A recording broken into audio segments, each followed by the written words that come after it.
సంగారెడ్డి జిల్లా తెల్లాపూర్లో Pushpa scene repeat అయింది. జిల్లా టాస్క్ ఫోర్స్ అధికారులు వాహనాలను తనిఖీ చేస్తూ ఉండగా అనుమానంతో సెప్టిక్ ట్యాంకర్ క్లీనర్లో చెకింగ్ చేయగా 200 కిలోల గంజాయి పొట్లాలు బయటపడ్డాయి. ఆంధ్ర ఒడిశా సరిహద్దు నుంచి మహారాష్ట్రకు గంజాయిని తరలిస్తున్న భీమ్ సింగ్, దీపక్ నాథ్ అలాగే వాళ్లందరినీ అదుపులోకి తీసుకుని రిమాండ్కు తరలించారు.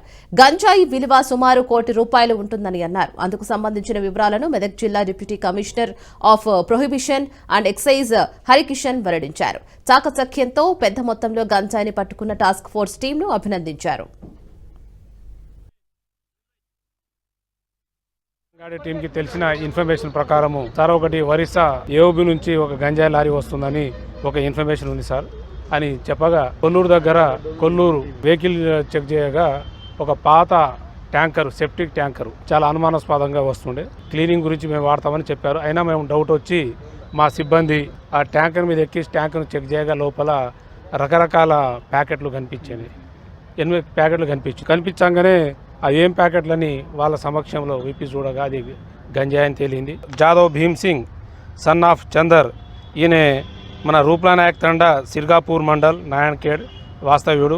ఇతను దీపక్ నాగనాథ్, ఇతనిది దత్తానగర్, వైరాగ్, షోలాపూర్ జిల్లా.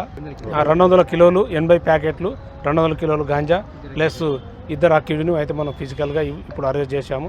ఒక పర్సన్ని కూడా ఇప్పుడు మన ఇన్ఫర్మేషన్ మీద ఎస్ఓటి పోలీసులు కూడా ఇప్పుడు పిట్లంలో ఒక పర్సన్ని అరెస్ట్ చేశారు. ఎవరు ఈ రామావత్ మాతృ ఆలియాస్ భవాన్ని కూడా ఎస్ఓటి పోలీసులు కూడా పిట్లంలో అరెస్ట్ చేసి ఉన్నారు.